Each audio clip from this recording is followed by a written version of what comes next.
নমস্কার বন্ধুরা, চেটেপুটে চ্যানেলে আপনাদের সবাইকে স্বাগত। আমি একটা বাটির মধ্যে নিয়ে নিলাম এখানে হাফ কাপ পরিমাণ সুজি। সুজিটা যদি আপনারা মোটা দানার ব্যবহার করেন সেক্ষেত্রে একটু মিক্সিতে একটুখানি ঘুরিয়ে নেবেন। আর যদি পাতলা হয় মানে ছোট হয় তাহলে ঘোরানোর কোনো দরকার নেই। এবার এখানে আমি কিছু জিনিস পরপর দিয়ে দিচ্ছি স্বাদ মতো নুন, 1 টিস্পুন দিয়ে দিচ্ছি ময়দা, সামান্য একটু দিয়ে দিচ্ছি গোলমরিচের গুঁড়ো, 1 টিস্পুন দিয়ে দিচ্ছি চিনি। এখানে আপনারা গুঁড়ো চিনি ব্যবহার করতে পারেন। ভালো করে এবার আমি এটাকে মিশিয়ে নিচ্ছি।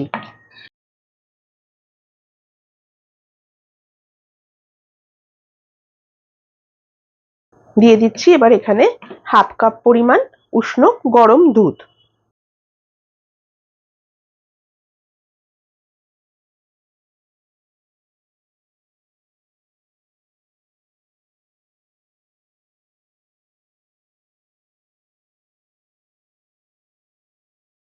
এরকম একটা দেখুন থকথকে একটা মাখা মতো হলো।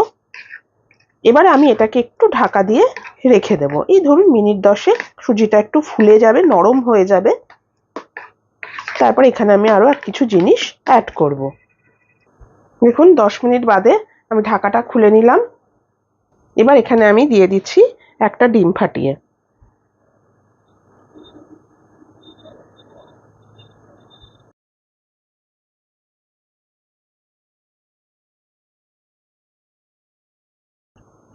ভালো করে আমি মিশিয়ে নিচ্ছি।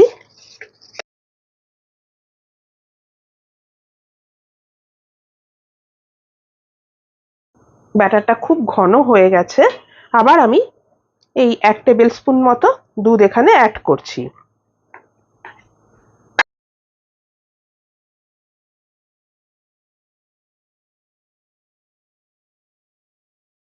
দিয়ে দিচ্ছি এখানে 4-5 ফোঁটা ভ্যানিলা এসেন্স।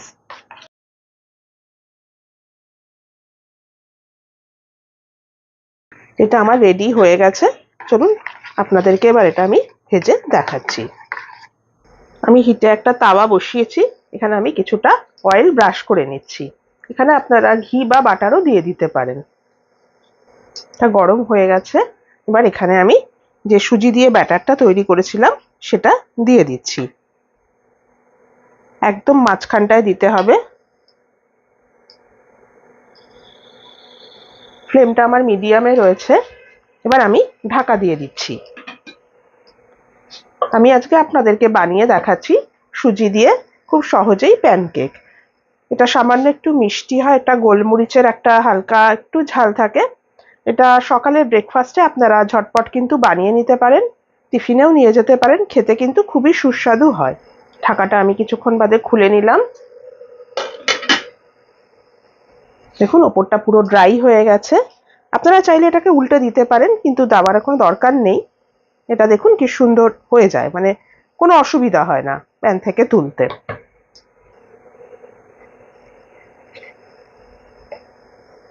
আমি তুলে নিলাম একটা, আবার একটা আমি দিয়ে দিচ্ছি। দেখুন এ তো পরপর 4-5টা করে দেখিয়েছে। আবার একটা আমি দিয়ে দিলাম। ভীষণ তাড়াতাড়ি এটা হয়ে যায়।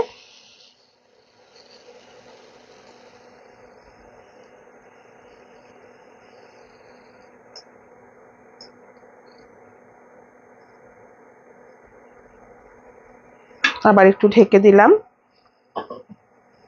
এটা খাবার জন্য আলাদা করে কোনো সবজিরও দরকার পড়ে না, এটা শুধু শুধু খাওয়া যায়। বা আপনারা যদি মনে করেন সাদা আলুর তরকারি দিয়েও এটা খেতে পারেন। রুটি পরোটা রোজ রোজ খাওয়ার থেকে এরকম আপনারা বানিয়ে নিতে পারেন। তেল তো একদমই লাগে না, খুবই কম, স্বাস্থ্যকরও বটে, খুবই ভালো লাগে খেতে। আর এই ভ্যানিলা এসেন্সটা অবশ্যই দেবেন, এর জন্য কিন্তু এর ফ্লেভারটা খুব সুন্দর হয়। ঢাকাটা আমি আবার সরিয়ে নিলাম। দেখুন জালিদার তৈরি হয় এটা। হয়ে গেছে এটাও। আবার আমি তুলে নিচ্ছি।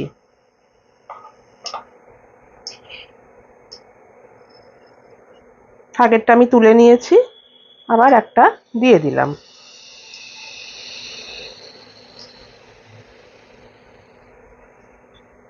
একটু ঢাকা দিয়ে দিচ্ছি। আর এটা বানিয়ে যদি বাচ্চাদেরকে খুশি করতে চান তাহলে এর ভেতরে আরো একটা জিনিস কিন্তু আপনারা অ্যাড করে দিতে পারেন। তাহলে দেখবেন বাচ্চারা কিন্তু নির্দ্বিধায় পুরো খেয়ে নেবে, কোনো রকম ঝামেলাই করবে না। সেটাও আপনাদের আমি দেখিয়ে দিচ্ছি। কারণ এটা এমনিতেই একটু সামান্য মিষ্টি হয়, আর তারপরে ভ্যানিলা এসেন্সের একটা সুন্দর গন্ধ থাকে। ঢাকাটা আমি উঠিয়ে নিলাম। এবার এর মধ্যে আমি দিয়ে দিচ্ছি কিছু চকলেট চিপস, যেটা বাচ্চাদের প্রচন্ডই পছন্দের।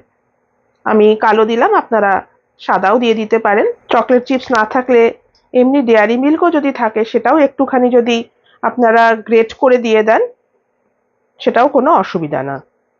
তাও হয়ে গেছে, তুলে নিচ্ছি আমি। চলুন এভাবে সবগুলো ভেজে আমি আপনাদেরকে এটা সার্ভ করে দেখাচ্ছি। দেখুন বন্ধুরা, রেডি হয়ে গেল আমার ঘরোয়া উপকরণ, কারণ সুজি আমাদের প্রত্যেকের ঘরেই থাকে। খুব ঝটপট এই সুজির প্যানকেক। এর জন্য দেখুন কোনো সবজিরও দরকার পড়লো না, খুব তাড়াতাড়ি এটা হয়ে যায়। সকালের ব্রেকফাস্টে আপনারা অবশ্যই কিন্তু এটা বানিয়ে নিতে পারেন। তাহলে কেমন লাগলো আমার আজকের এই রেসিপিটা অবশ্যই কিন্তু আমাকে কমেন্ট করে জানাবেন। আমার এই রেসিপিটা যদি আপনাদের পছন্দ হয়ে থাকে আর আপনারা যদি আমার চ্যানেলের নতুন বন্ধু হয়ে থাকেন তাহলে প্লিজ আমার চ্যানেলটিকে সাবস্ক্রাইব করে একটা লাইক করে আমার পাশে থাকবেন। আর যদি ফেসবুক থেকে দেখেন আমার পেজটিকে ফলো করে নেবেন। আজ তাহলে চলি, আবার চলে আসবো অন্যদিন নতুন কোনো রেসিপি নিয়ে। সুস্থ থাকবেন, ভালো থাকবেন, নমস্কার।